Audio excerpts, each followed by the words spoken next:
Welcome back to Scientifically Beautiful.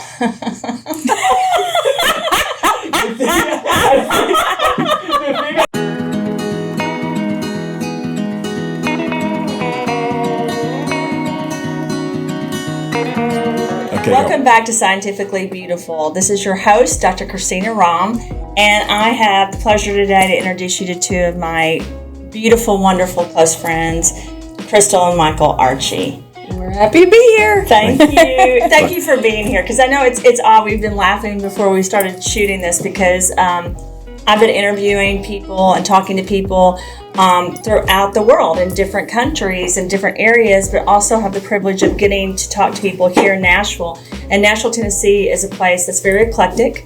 We have people from all over that have done many, many things. And Michael and Crystal have 4 beautiful children, 6 beautiful children. 6, yeah. 6. 4 I gave birth to. 4 I have the stretch marks to prove.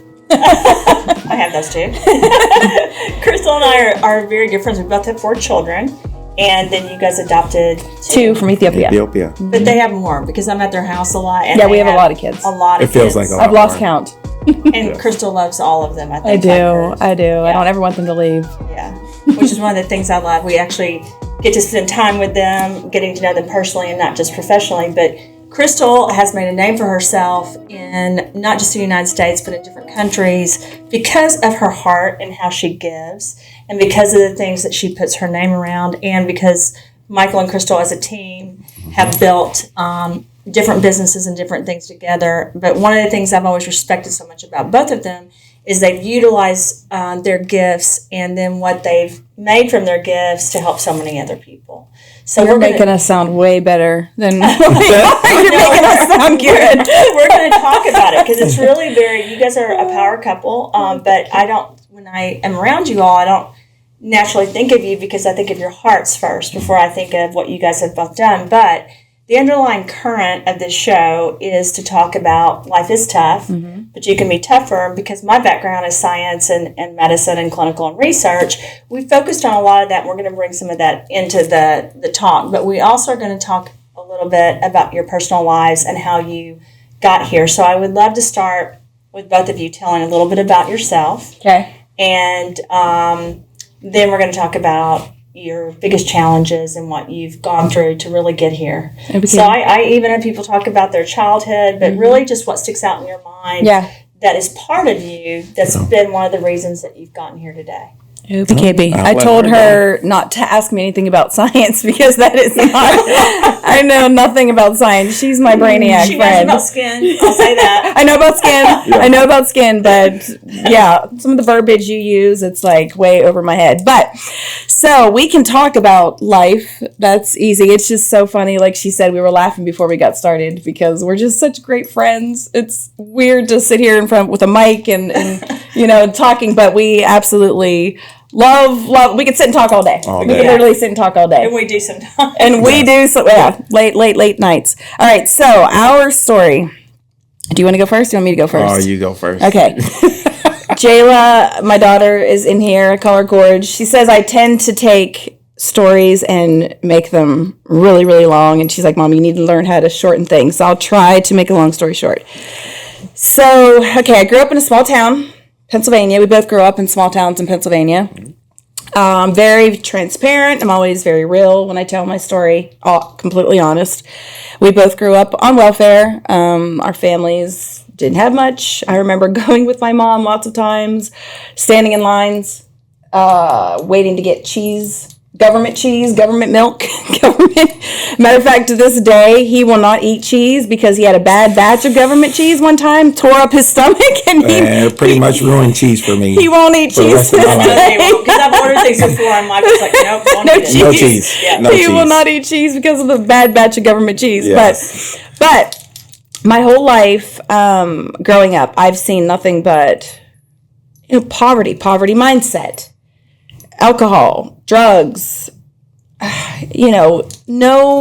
no aspirations, no dreams, no goals. It was just like, Crystal, your head's in the clouds. Not my mom. My mom, rest her soul, she was always encouraging and always believed in me. But I feel like everybody else around me in that small town, my family loved me, but they don't realize, I always tell people, be careful what you speak over people because then it can affect their life more than you realize.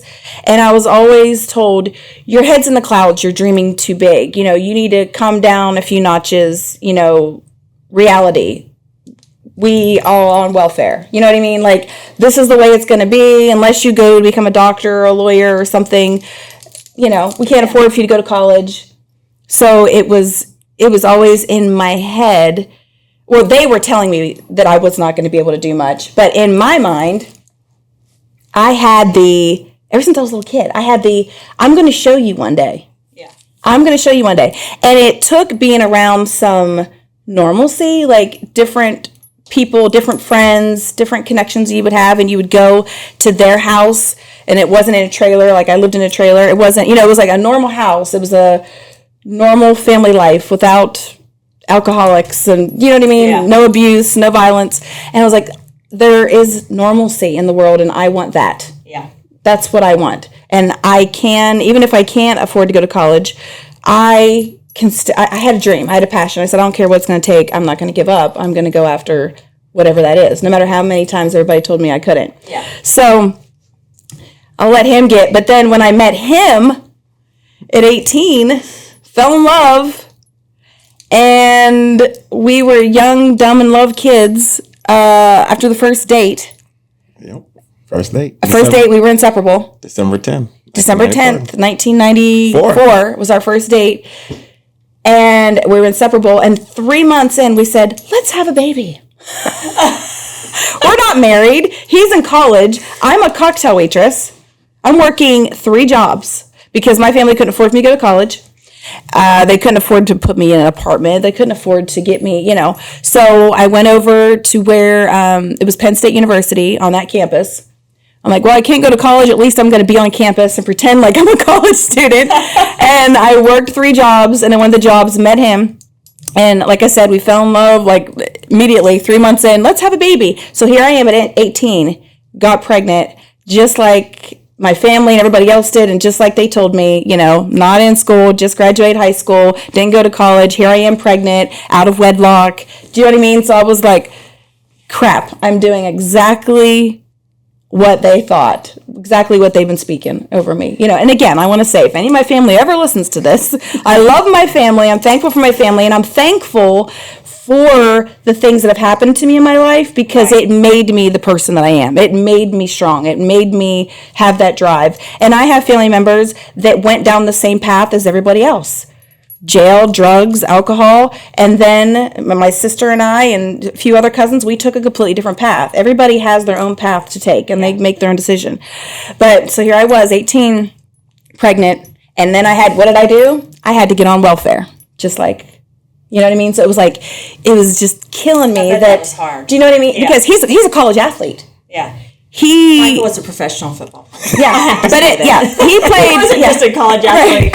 He was a college athlete at Penn State. I mean, but he was in college. Yeah, but when he was in college, he had zero money. He was there on scholarship. He couldn't work, and he didn't have anything. So I had to go get on welfare during the whole pregnancy and delivering Jasmine.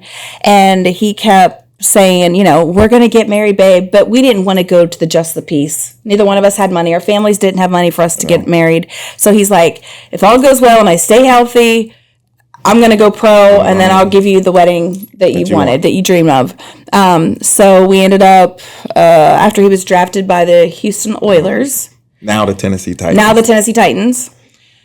We planned a wedding from Houston and got married in Pennsylvania. We were in Houston for 1 year, and then the team said they were coming to Nashville to become the Titans. So here we are. We've been here 24 years. 24 years. We've been in Nashville now. Loved it. Raised all of our kids here. And we, I've left so many things out to try to save a long story. There's so much in between that, and I'll let him, he might be able to remember stuff that I left out. But the moral of the story is, we both came from nothing, struggle, financial hardship, and we both had a drive to do more. And to give our kids a better life. We didn't want them to have to struggle and worry, about how they were going to get milk and bread and have to stand in a line for government assistance. Yeah. You know, we didn't want our kids to have to deal with the same thing. So we got our butts to work, and God is good. I always got to give God the glory for all of it, because it's because of him that all of these things, the doors were opened, the favor, the blessings, it's all the Lord. So. Well, you use your gifts. It's one of the things I've noticed on the podcast, with no matter what people's occupation, no matter where they're from or what, they use the gifts they were given by God, and then they use those to the ability that they can, and they a lot of times prospers. But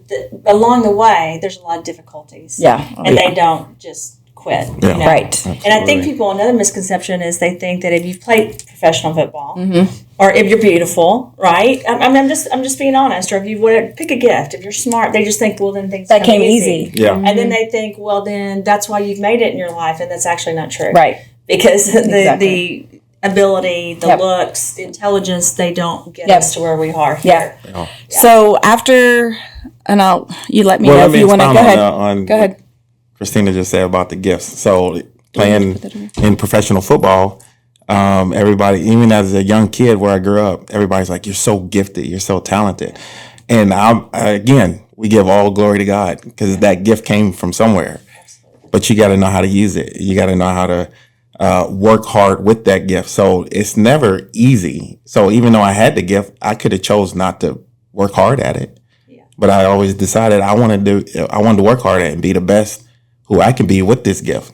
And so that enabled me to be able to have different outlets or different options in my life to be able to pursue some of the things that are the dreams that I wanted to do, which was playing the NFL. Because there was a lot of guys just in your hometown, just as talented. Yeah. Or you always tell me some of them where you felt like they were more talented. I feel like the area where I grew up, and there was a lot of guys that were very talented athletes, very talented athletes, but they took the wrong path.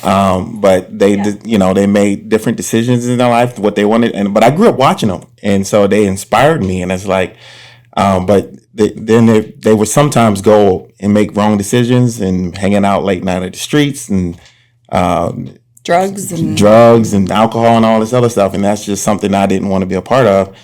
So some of them never made it out of the situation, and so they just got stuck. And I just remember saying that I did not want that to be me, and so I did everything that I could to stay away from those type of things or activities. Remove yourself from the situation. Yes, all the time. And sometimes my kids, I tell them the story, and they always say, "Oh, you were a goody two shoe."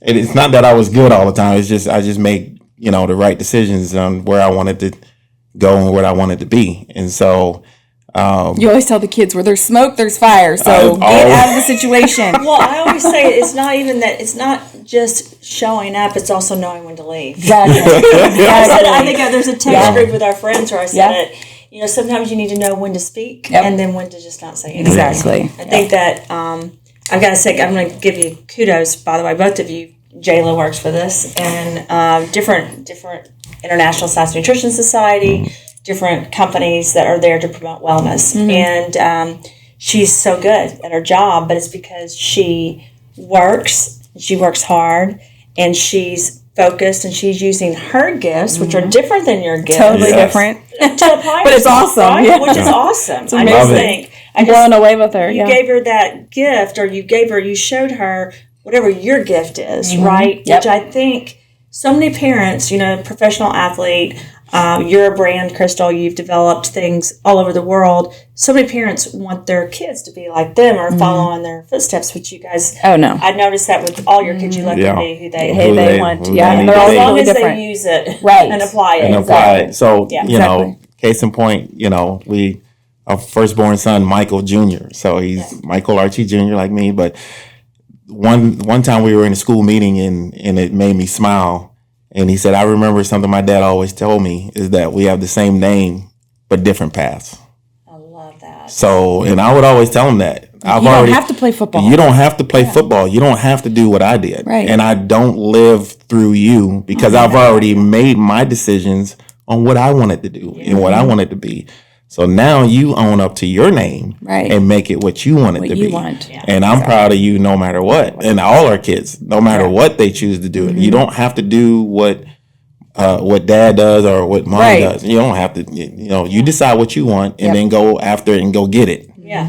I've always liked that. I see that in all the things you guys do with the kids. Even when I watch your kids in sports, you care about them. But I mean, I even noticed with you, Crystal, you just want them to be happy. Oh, yeah. And to follow that. And I think that empowerment is something that helps our children and helped us. But I also think sometimes when your parents don't support, like what you said, because I love my family very much too, but to say that, I remember like saying, well, I don't want to go to Murray State University, I may want to go to Harvard. And I remember being told, well, that's not going to ever happen. And then, of course, later it did happen. But it wasn't that my parents didn't love me and support me. Right. They didn't have the financial ability. And then now they have a grandson, actually, my nephew, that is at Yale as a doctor. It's just life change. They didn't know. I don't think my parents were ever trying to hurt me. I loved them so much. Same. But it was that path, but then that path led to my path. Yeah. And like your backgrounds. I've gotten to meet Michael's mother and her sister, and I think they're both amazing people, but they're even different than each of you. Oh, yeah. So I think, that's something, just watching both of you, it's been amazing to see how you've done that, even transition, because I knew you before you went into this when career. I was pushing the stroller. Yeah. So one of the things that I do want to talk about is I do want, by the end of this, we'll talk about what your biggest challenge and how you overcame it. Okay. But I do want to talk a little bit about Ethiopia and your travel and what the state of healthcare was there, and how it was different, and how bringing the kids over from Ethiopia, how you've integrated them into the family, not just from a health perspective, but everything. And I always tell people, health for me, and really for everyone, should be not just physical health, Right. spiritual health, emotional and mental health, and you cannot have quality of life and improve quality in life unless you look at all of that. Right. You can't. So many people just think it's physical, and I was a psychologist, but really that's not why. It's that you can't really impact unless you look at everything. And even in the current state of what's going on with the pandemic, there's a psychosocial effect, right? There is a psychological second effect, and we sometimes call it a comorbidity even, because if your mind thinks you're not going to get better, it really generates the energy throughout the body. And I think for me, not to talk about me, nanotechnology, though, is the study of energy, right? Quantum physics, bioscience engineering. Most people aren't Christians, or they don't believe in God. Right. And like for me, I want to tell Christians so bad, it's okay that we use different energy levels. It's okay because that's what we're composed of, and that's where it all comes from, right? So I think when you I wasn't there when I wasn't as close to you all at the time you brought the kids home then. Right. So I just wondered what that was like, what it was like going over there. You've used your gifts to go internationally. And we recognize that most people, for whatever reason, in the United States have not traveled unless they've gone to like a resort to go to the beach. Yeah. Right. And so the problem is then they don't see the real world. And so when you hear about things happening in different countries, unless you've experienced that and seen that, you don't really, it's hard to imagine. Right. So I'd love you guys to share some of that experience of what that was like, integrating even into with your own children, but what the whole experience. Oh, yeah. That was tough. Yeah. Remind me if I go off on a tangent on other things, and I might cry and I might get emotional because when I talk about Ethiopia, see, I'm already starting. It's just I was just crying about it today because it's been a year and a half since I've been over there, and I just want to get back so bad. Get back so bad. It's my passion. I'm sure you'll have people contact you from the show that I want to. It's my heart. But so to go back to my childhood again, even though I grew up without much, I would sit in front of the TV and I'd watch. Remember when they used to show those telethons and they would show the kids with the distended bellies and the flies? I used to stay up at night and watch that. Yeah. I would literally watch that and I would cry as a kid, and it was my dream. I was like, I want to go to Africa. I didn't, but I remember even Ethiopia, it was specific. Ever since I was a little kid. I mean, it was so weird. People always ask me, why Ethiopia of all of Africa? I said, I don't know. God just put Ethiopia on my heart ever since I was a little girl. And it was a dream of mine. Like you said, most people, their dream is to go to some beautiful resort on some island.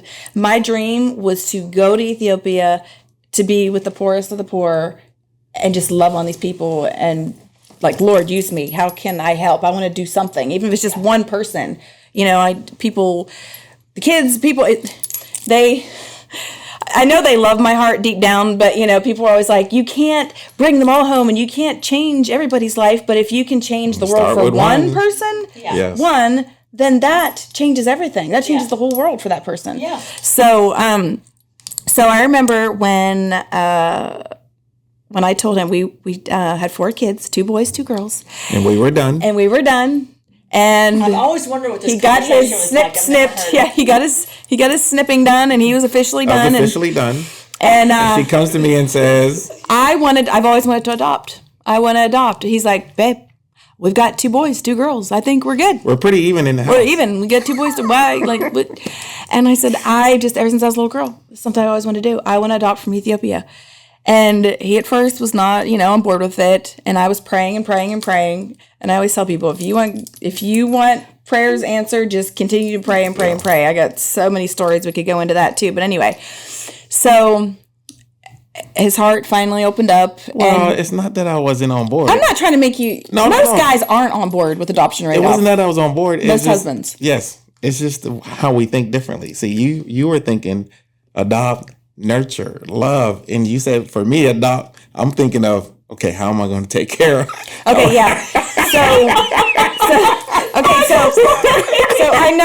said I was going to make a long story short, and let me know if we need to, because I know Preston will do his editing techniques to try to shorten up Crystal's long stories. Yeah. But I'll put it all in there. Okay, so you can speed me up and make me go real fast and sound like anyway. So your intro. Exactly. So where was I going with that? What's the last thing I said? I forgot that fast. What was the last thing I said? Praying. Okay, so let me go back. So this is why he was not on board. So people think I'm successful now in my skincare business and everything that, that we have because of God. They think it's because he played in the NFL. Well, what people don't know is he played 4 years in the league, and he was a minimum, minimum salary player. Not a big contract, not the $1 million contract. But it was still big for us coming from welfare families. Still getting money. I'm not, And Michael, I'm going to say this. It's like, it's easy. It's hard to win a lottery ticket. It's really hard to be in the NFL. So, oh my gosh, I tell people that all the time. I'm like, for him to even make it to the NFL, the odds. What are the odds? You said it's crazy.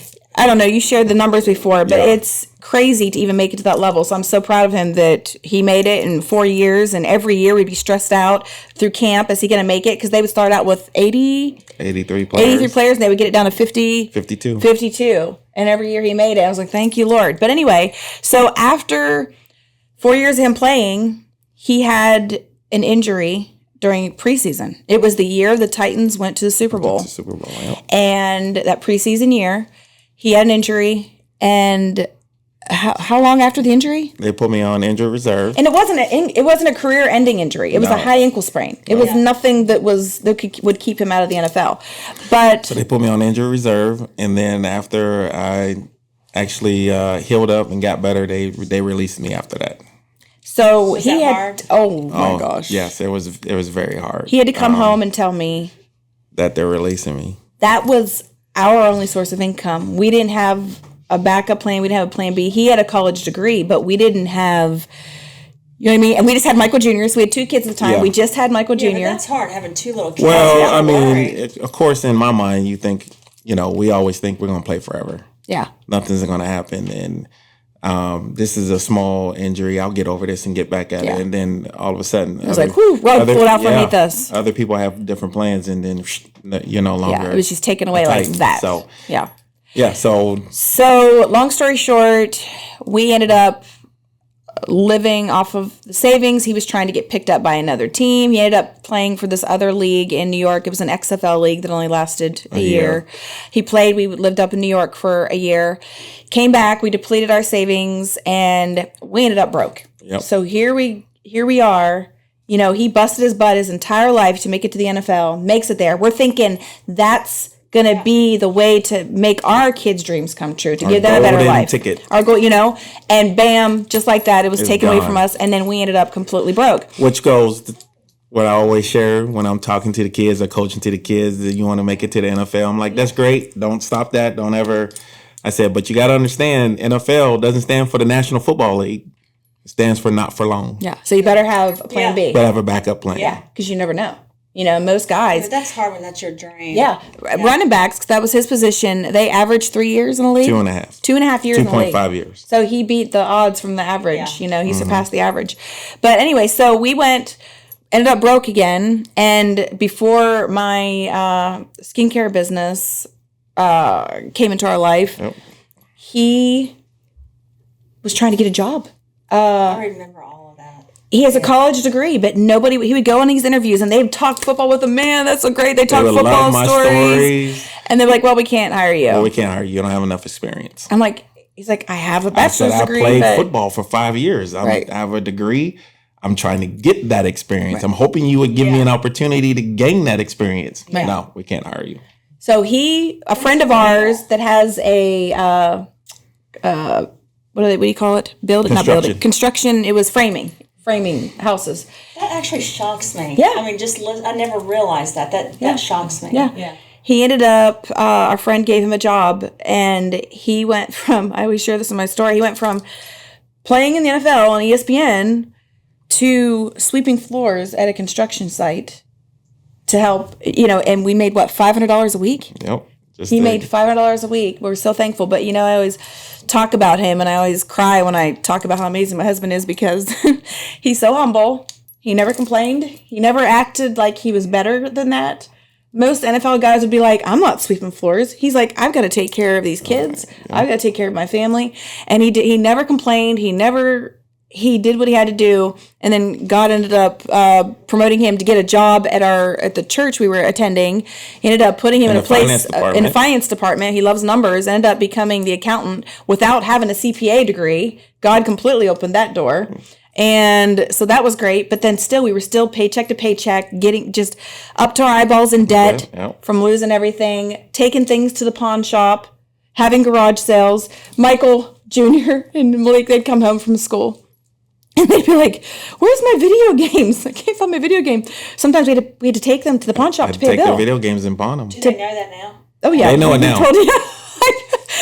We would have to take it to pay a bill, or we were going to get electricity shut off. And we had friends help us. And so anyway, I was praying and praying for a way to make extra income to take the pressure off of him, but I still want to be at home with the kids. God answered my prayer with my skincare business. Okay, but let me go back to Africa and my adoption. So here we are.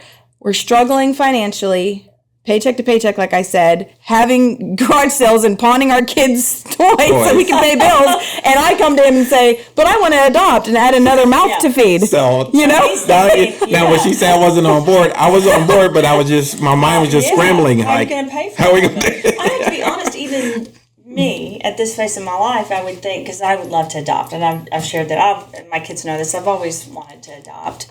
But you have to pay for it. It's a lot. It's a lot. It's not just the emotional and mental. And for me, my issue was I was working so much. I didn't see how I could stretch anymore. Yeah. But financially also, I don't think it's a lot. It's a lot. It's a lot. And we did not have $100, let alone I think it was $30-some thousand for the adoption. Yes. And we're like, what in the world? So anyway, I'm going to share a quick God story, if you don't mind. I would love it. So whenever I came to him and I said, I want to adopt, and so we initially thought young.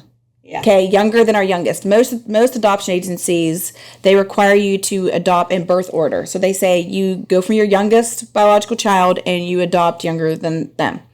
But the agency we were with, thank goodness, they didn't have that requirement. Well, we were thinking like 4 or 5. Yes. We were thinking around that age, younger than Malik at the time. And I kept telling him when he said, babe, but we don't have the money. I said, I've been praying about it, and I heard as clear as day, God just said, don't worry about the how, the when, the why, like how it's all going to come into place. Just trust me. Yeah. Like with all of my heart, with all of my spirit, the Lord said, just trust me, take the leap of faith.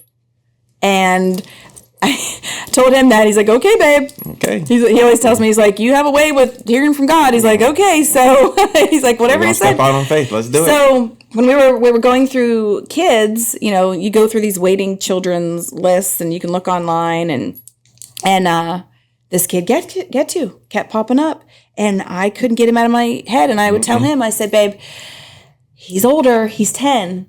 And he said, babe, I thought we said like 4 or 5. 4 or 5. You know, 10 years old, that's harder. And then they come with more challenges, you know, because they've already, you know, they're living in orphanages, and you don't know what they've been through, abuse and things. And he's like, it might be harder. And I said, I know, but I just feel like I can't get him out of my head. I can't sleep at night. God's waking me up. And I remember the kids were little. Now they probably all lock their doors and don't let me in their room. But when they were little, when they were sleeping, I'm like, quit locking your door. What if there's an emergency? But when they were young and used to let me, they'd be sleeping, and I would go in every night, and they'd be sound asleep. They don't even know I even did this. And I'd go over and put my hand on them, and I would pray for them, say a prayer before I go to bed. And I remember one night talking to him about Get To and him being older, and I went in to pray for Michael, and Michael was 13 at the time. 13. He was 13 at the time. And when I went to pray for him, immediately, I've never heard God audibly, but you could tell when the Holy Spirit's speaking to you. And I hear, what if that was Michael Jr. on that waiting children's list? What if that was him on there, and nobody would give him a chance just because he was older?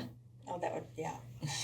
He's waiting in an orphanage, and nobody will pick him just because he's older. Everybody wants the cute little kids. Everybody wants the babies, the toddlers, the ones under 5. You know, they don't want the kids with the issues, you know. Because it's a little bit more challenging. Right. I told him, literally in tears, he's like, okay, then we're adopting Get To. Let's start this process. So again, we have no money, okay? We have no money. And that's hard. That's a leap of faith. Oh, totally faith. It really is. We're struggling.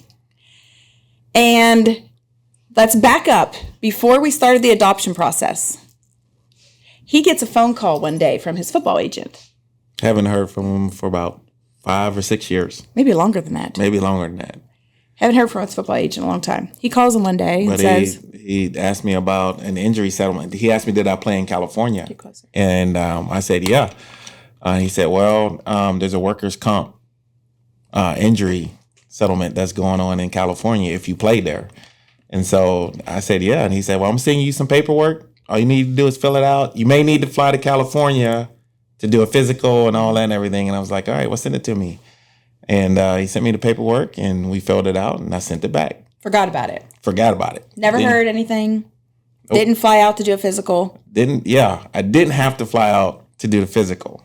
So right when the money was coming due to pay for all the expenses for the adoption. Oh, yeah. So let me tell you this. Sorry, I mean to interrupt you. I've never heard this. I love this story.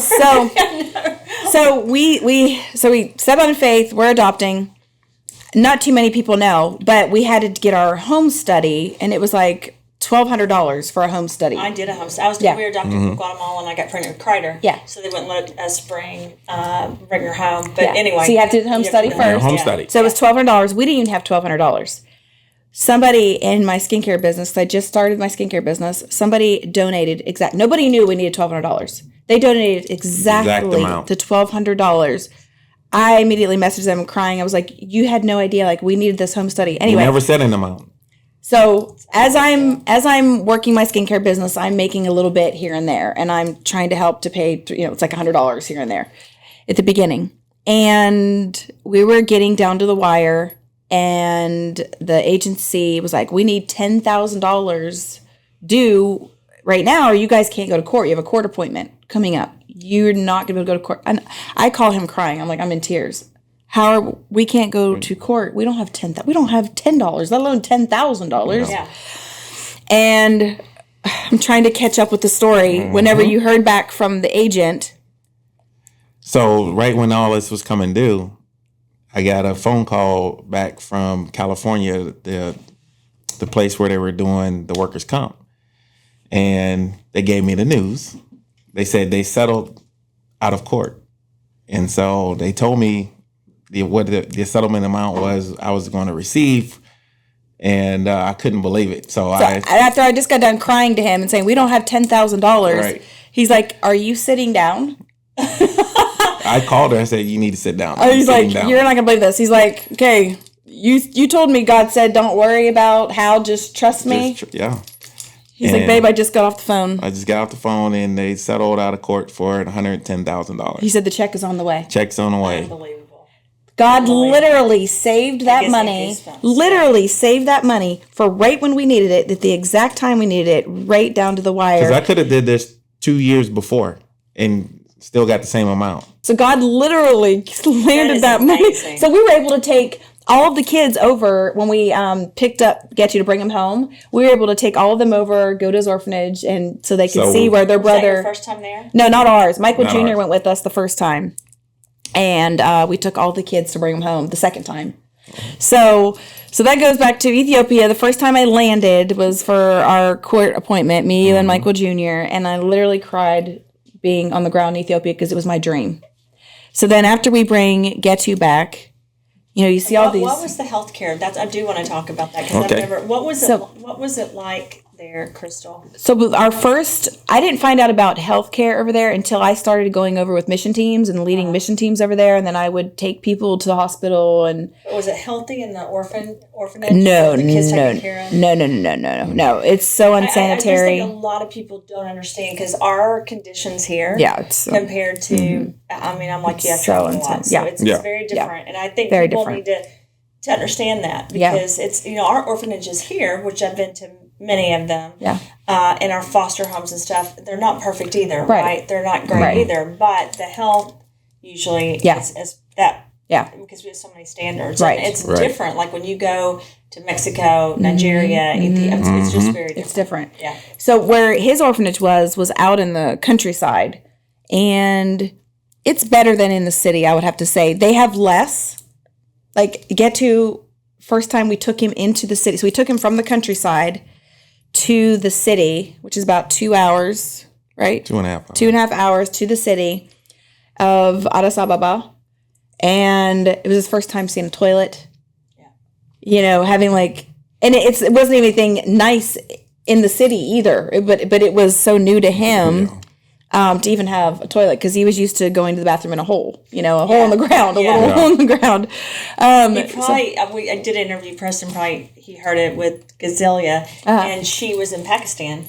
And then India, and it was the same thing. Yeah. She saw a toilet in London and was like, "What is that?" Yeah, what is that? Yeah.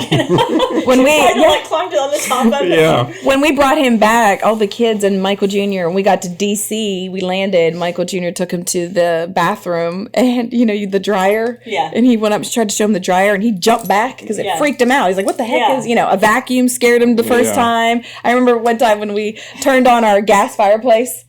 He was home. He's amazed by that. He was a few weeks home. We went over. We didn't even think about it. It's just so common. It's so normal for us. We just go over and turn on the fire. And he was like, "What?" He went over and got down. Like, wait a minute, how'd you do that? Fire just happened when she just you touched that button.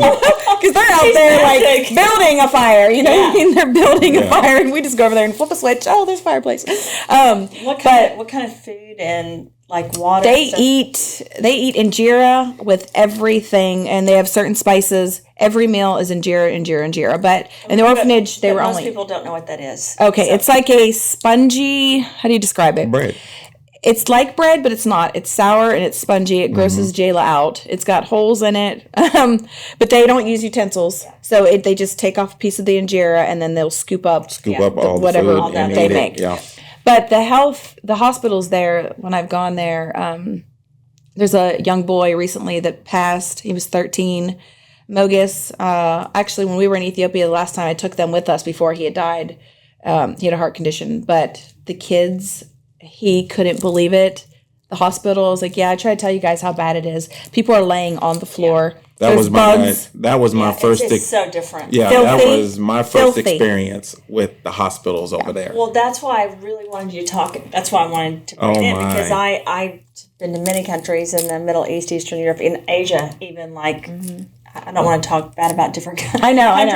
But I would go. They do with best what they got. It's not like a hospital, though. Right? I don't think people understand when you go to the hospital there, especially if you don't have money. Right. It's just like there's bodies on the ground and not even clean things on there, and Correct. there's not soap in the bathroom. Right. And I had to do. I mean, I shouldn't probably say this on it, but even with China, my first thing was like, I think we need to have, soap in the bathrooms in hospitals. Yeah. Oh yeah, Yeah. People literally know all over ground. Bugs everywhere, no sanitation. Everywhere. So Mogus, we go and we meet him at the hospital. He's got a heart condition, and he's not doing good. They don't even have a bed for him. He's literally sitting in a chair like this. He looks like he's about to pass at any moment. The poor kid is so weak and so frail. He was 13. He probably weighed about 50 pounds, maybe not even that. And the doctor brings out a water bottle. A regular water A bottle. water bottle Like that. with his urine in it. It's all blood. All blood. They don't even have... So in order to treat them, he's telling me how bad he is. He's like, this is his urine. Yeah. They call it shint. And he's like, it's all blood. But, not in any medical... No, it was normal medical Yeah. supply. No. But so any kind of treatment, I had to go there. If he needs an IV, you have to pay for it first. Then they go get it. Then they bring it back. If he needs They have to a go, Band-Aid, I'm they just had to whatever. travel to go get the IV. Do you know what I mean? If you need anything, we go to the hospital. We have people meeting us if it's an emergency. They're putting us on a bed. They're hooking us up to everything. Right. No, you have to pay for things. Yeah. Then they get it. And if you don't pay for it ahead of time, sorry, no luck. You're just going to sit here and sometimes you die. pay for it and you don't get it. Right. Right. And even in some of the countries that are more westernized, I don't know what worked, even like in Europe, you have countries, which I think a lot of people don't know this, but the doctors are paid, $20 an hour. So if you really want to get good care, you're giving them money. Yeah. on the side. Oh, yeah. And I remember going into Hungary and, where were we? Austria, like even countries you're like, what? Wait, this is but in the country, that's how it's done. Oh, yeah. You have to make sure. But I was glad that I was taught that because you don't know that coming from over here. Oh, yeah, yeah. I remember the first time I went to the hospital, I was completely shocked. I was like, wow. I mean, our animals here are better taken care of. Yeah. Our animals Right. are better taken care of. Well, someone said to me the other day, they said, we don't understand why people go to other countries to help when you need to help in our country. Oh, And I hear that all the time. It but makes I my said, blood boil. Let me explain something. You haven't been to some of those Exactly. countries. You have no idea. I do think we should help our country. Oh, But I absolutely. also think there's children in other countries that have nothing, and the nothing there Right. is very different. Completely than that. different. There's not even a chance almost sometimes. Right. Right. Right. I tell people I hear that. I used to hear that all the time. So what do you use? And I would tell them, there are people that are poor in America. Yes, absolutely. Dirt poor, homeless people. But we do have a welfare system. They can, if they apply for welfare, they can get food, they can get assistance, they can get medical. There's none of that over No, there. they live on the streets. They live on the streets. And I think that's really hard. Yeah.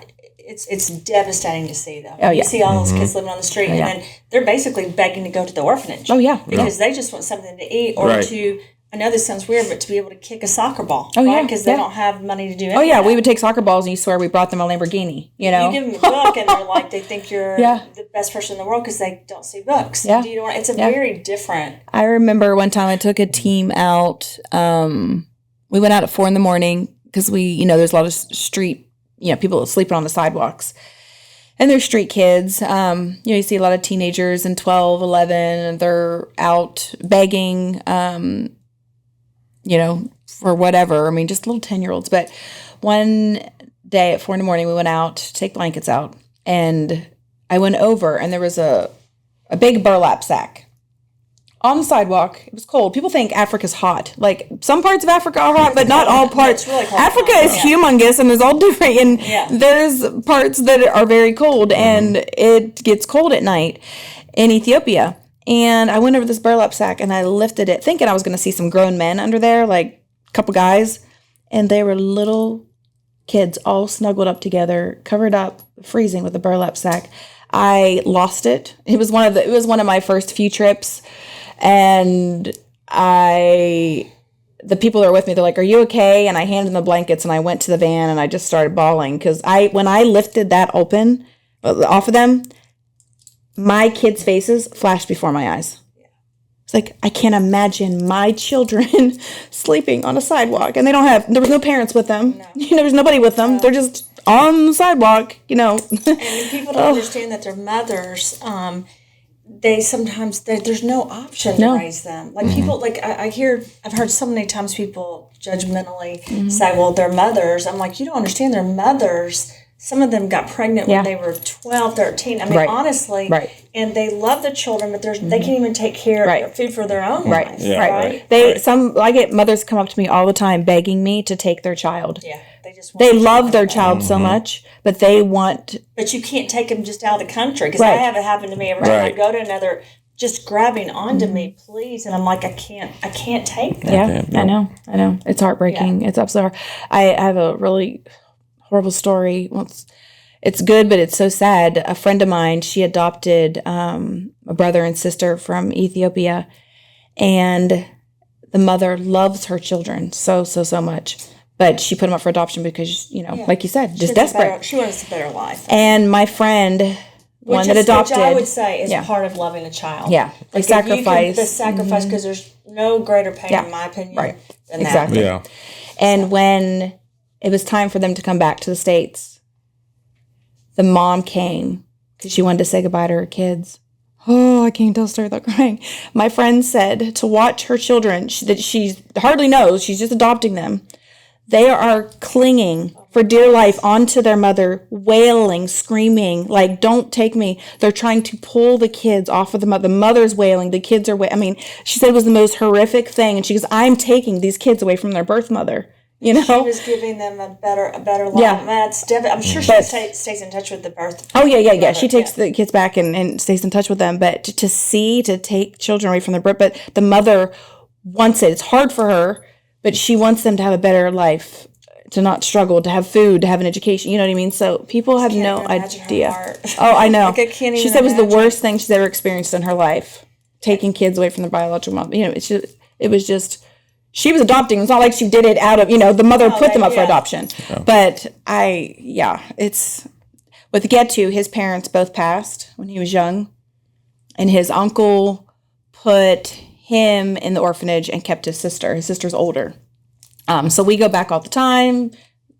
His sister, we always spend time with her every time we go, and Getu goes back, and he works every day, and he sends his sister money to help take care of her. Mm-hmm. Yeah. She's older. She's in her 20s now. Yep. She's in her 20s. But yeah, there's so many stories that I could share, but Ethiopia is just a huge part of my heart. And then my organization called Treasured, why I started that, there's this community that I go to. It's my favorite place to be in Ethiopia. People are always shocked when I tell them this. They're like, you, Crystal, who loves sparkly things, you love to be in a trash dump. I'm like, yes, it makes me so happy. Literally, there's about 100 and some thousand or more people that live in or amongst or around this trash dump community. They do the same thing in there's Nigeria is a place where I've gone. Yeah. They do that in India, and people have a hard time understanding it. But it's kind of interesting. Yeah. It's like there's fire pit where I've been, but I didn't believe it at first. And I saw the show. What was it from India? Not show. There was a show about the orphanages in India and how they cut off the arms So I went to see it, and I didn't go to this exact place, but I know it's a. I wouldn't say it's one of my favorite places to be. I'm not like Crystal. But she loves it every time we go over. And I love it. She's glowing every time she gets in that environment. I know I'm exactly where God has me to be. Yeah. And you're in this trash dump. They're making their homes out of the trash. Yeah. And they're actually kind of colorful. Yeah, it's like very colorful. You're watching little small kids. Some of them have televisions. Yeah. One of the tents I went into had the biggest television, and I was thinking, well, gosh, my kids would love that television. Like, it's so big, and all these people around it, watching. I don't know if I've seen TV. But it's like they make their own homes. Yeah, they make their own homes within the recycle, area. Whatever. Yeah. But to see small kids digging through the trash, they don't have shoes on, bugs on their faces. They're digging through somebody's trash. I mean, it smells, it's the smells beyond, but it's so crazy. It's like God even helps me with that. I'm so used to it. It doesn't even faze me anymore. Like it doesn't even bother me. But I am exactly where I love to be. I go to these people's homes, visit with them, pray with them, help them go to the hospital. I have some crazy stories of things that I've seen. and helping to take people to the hospital. And then I'm advocating. So it's not about me. It's not about, oh, Crystal, you're like, oh, look what she's doing. No, it's not about me. That's not why I share any of this. When I go, I'm advocating and telling other people so that they can get involved. So helping to get other families sponsored, other kids. One time I was like, I'm going over there. These people sleep on the mud. I want to do mattresses. If you all help, we're going to give away, I forget how many hundreds of mattresses that we were able to. And I was like, it's because of you guys. You know? Yeah, and I think I'm glad you brought this up, because I think another thing that I wish we could share with everyone is that in those communities, there's good and bad. Like there's wonderful homes where there's love. I know they're tents. I know they've made them out of the trash. Yeah. But the odd thing is, you feel the love between the different people in the community. And that's why I guess for me, there's kind of a lack of fear when it comes to different things. Yeah. I shouldn't say lack of. I just understand that there's different callings and there's different places to be, and that you can make it in different environments. It doesn't have to be Brentwood, Tennessee, or New York City, LA, right? But you can find happiness and help people. So for me, it's not the lack of money that's the biggest issue there. It's the lack of the ability to pay for basics. Do you know what I mean? If you could get everyone the basics. But I do think that's the biggest difference, is that we here in the United States, at least we can provide basics. Exactly. Over there, they don't even have running water. Well, the number one thing. They don't have running water. The number one thing I used to say every time we would leave Ethiopia, I was like, why do I feel like I just left a place where they are so much happier? Yeah. They have joy, and they have nothing. We have all this stuff over here, but I'm like, those are some happy and appreciative people over there. Oh yeah. Oh my goodness! It's just in the love. Well, they don't have to worry. I mean, there's a part of that where they have to worry about all this stuff, but they don't have to worry about what everyone else thinks of them. Right. Do you know what I mean? Because they've had to worry about just food and water, so that other stuff's not. Right. And it brings you back to what's really important. Exactly. It really does. Exactly. To me, India, for whatever reason, is. I've one always of the wanted to for go me. there. I haven't been there. You would like I'm just telling you, based on Ethiopia and India, you would love it. And I don't want to leave when I'm there, because I feel, and there's a lot of things that are not great. Right. Oh, the children begging, the drugs. It's just horrible. Yeah. But there's a lot of joy too. Right. And I just feel like, kind of like you with Ethiopia, I feel like it's a place where I'm one of my happiest times. Not worried about any of the stuff here. Yep. Yeah. You know? Right. Yes. Right. But I think probably both of you guys could be placed in almost any environment. And because of how you've navigated and your foundation. So I do have to, before we end, ask you guys, what was the biggest challenge of your life and how you overcame it? What skill did you have? And Crystal, I heard you talk about faith and God. It's the same with me, and Michael said the same thing. But what other advice, since knowing that is the basic, that's the most important, what is your advice? What was the hardest thing, and how did you overcome it? And what's your advice to others to help them? Because you guys were on welfare. You were not raised with a lot of money. You were not raised with a lot of resources and education that we term, as education. But you became more successful than people that had a lot, right? So it's inside of you why that has happened. And I'd love you guys to share that. Because one of the things I really want to bring the audience is the ability to help people get there, even if they don't have the support at home, right? Even if they don't have all the resources they need. Yep. For me, and I'll let you end. You can wrap up, because I do all the talking. Yeah, mine's going to be short and sweet. For me, so maybe I should go first. Okay, go ahead. No, go ahead. Okay. For me, it is mindset. I had to I had to let go of the stinking thinking. Well, I've heard somebody else mention that before.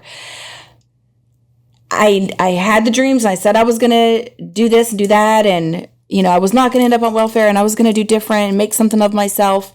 But I had the insecurities. I was a stay-at-home mom, not educated, no experience in anything besides changing diapers and carpooling kids around, So I didn't have the confidence, and I had junk going on up here saying I'm not good enough, comparing myself with other people. I can't do it like them. I can't do it like so-and-so. The belief level, like once a light bulb went off, that's when everything started changing. And what you speak about, you bring about. Yeah. The Bible says it. It's even proven scientifically. That's so true. What you speak about, you bring about. And I'm always writing things down, affirmations, speaking things, thanking God for things in advance, even when they seem so crazy, like that. I don't know how I would ever achieve that. I speak it, I believe it, I pray about it, I thank God for it, I write it down, and everything so far, praise God, everything I've written down, everything that I believed, I have achieved. God gets all the glory for that. But I had to get out of my own way. I had to stop the stinking thinking I wasn't good enough and comparing myself with other people and change my mindset. I had to say, I can do this. I can do this. So that's I try to teach people that all the time. Like, it doesn't matter your education, where you came from, how you were brought up, what you have, how much money you have, what you look like. It doesn't matter with any of that. It's what's in here and here. Absolutely. Right. And people get in their own way. Yeah. I could still be listening to all the crap that I heard as a kid and keep putting my mind there and saying, I'm not good enough. I'm just going to end up like everybody else in my town. But I didn't. I had to change that. And when that, like I said, when that light bulb went off, that's when things started to change for me. Because I was like, and I did. I gave it to God. I said, I can't do this alone. I need your help. Literally laid it all at his feet. And here we are. Here we are. Here we are. And I love when you write things down in your vision boards. I've been in your bathroom. I've seen the vision board, even years ago, Crystal, Archie with the pictures. And I'm like, wait a minute, where's my vision board?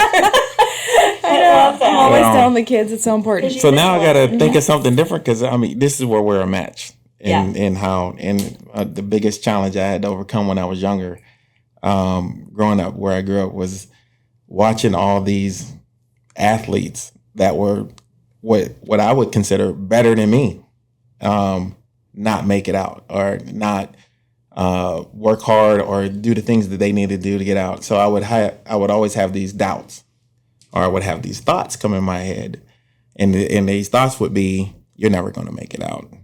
You never." And so I had to change my thinking, like she just said, that no, that's a lie. I'm not going to be that. I am going to make it out, and I'm going to show you I'm going to make it out. I'm going to do the things that I need to do that's necessary for me to make it out. I'm going to make smart decisions. I'm going to be a good student in school, honor roll, and just use my gift as being a talent, my gift, that the talent that God gave me to be able to get me to where I needed to be. Because one of the biggest things in my area was, I used to hear some of the other guys say, you think you're good, but you'll just end up on the street just like the rest of them. And I was like, no, I will not. And so once I made up my mind that would not be me, and then started working so hard for it not to be me, then things started to change. And then you start dreaming, and then it's like, oh, okay, so once I got out of high school, I got a scholarship to go to Penn State University. Oh man, where else can I go with this dream? What else can I do with it? So once that started to compile up, and it's like, all right, now I want to go to the NFL. All right, so how hard do you got to work to get that? So it's just because when you start dreaming, and things start to happen, that's when you start having more belief in yourself, and then you just keep it going. And then here we are today. And even when the NFL is over, it's like, all right, what's next? What else can we? Cute. Do you see how I'm petting his head? When we first started dating, I was doing this, and he goes, "You don't do that to a black man. You don't go backwards. You go forward. You can't do that to our hair." He's like, "You have to go forward. You're going against the grain." Is that right? Yes, you have to. Okay. Yeah, because they're waves. Anyway, the waves. The moral. The waves go forward, and it goes this way. But the moral of the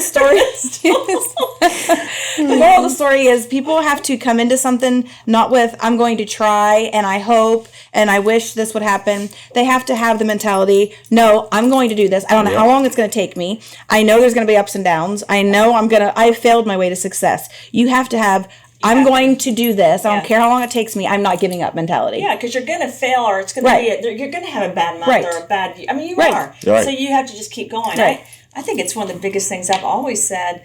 I'm not that smart. I'm not that beautiful. I'm not that.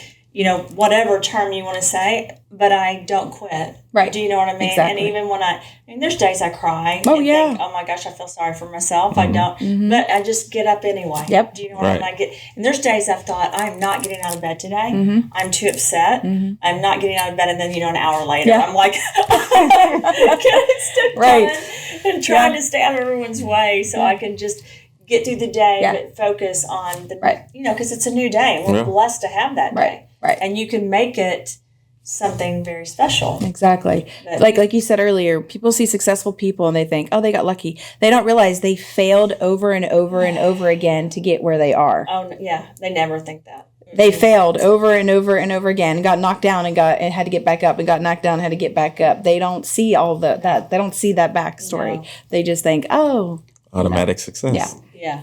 So thank you for being. You're welcome. Thank you. I probably talked too long. No, you didn't. I loved it because I think it's going to be a great testimony to your lives and how other people can help their lives. And again, this goes back to me mentally, emotionally, psychologically. All of that is so important to our health. So if you can, in your mind, think good thoughts. If you get in your mind that you're not going to lose and you're not going to quit, you just have to keep going. Right. Then you can impact not just your daily life and the rest of your life, but also your physical health. And we say it all the time when we would do studies with people. It's changing a little bit now, unfortunately, but we would tell them to have people pray for them and to, really focus on healing their bodies. And a lot of people didn't understand that, but we've seen time after time after time. I'm sure you guys know this, where people have gotten healed and gotten better because they mentally just knew. They mentally knew. Yeah. Exactly. Emotionally knew. And then it also does help, and I'm sure you guys know this, to have people around you that believe your dreams. Exactly. Yeah. So thank you so much for you guys being on the show. It was really enjoyed it. So I love you too. Love you both, and I love the whole family. So I can't wait to see everyone on the next episode. I will miss this one because I really enjoyed hearing more and learning. I think I learned more I've been around you guys probably more than anyone on the podcast, but I learned a lot today. And those are questions I've never asked. Right. So anyway, hopefully you guys did learn a lot because they've had an amazing journey. And I hope this can help you because life is tough.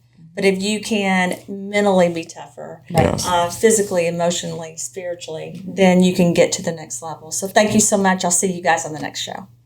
Bye.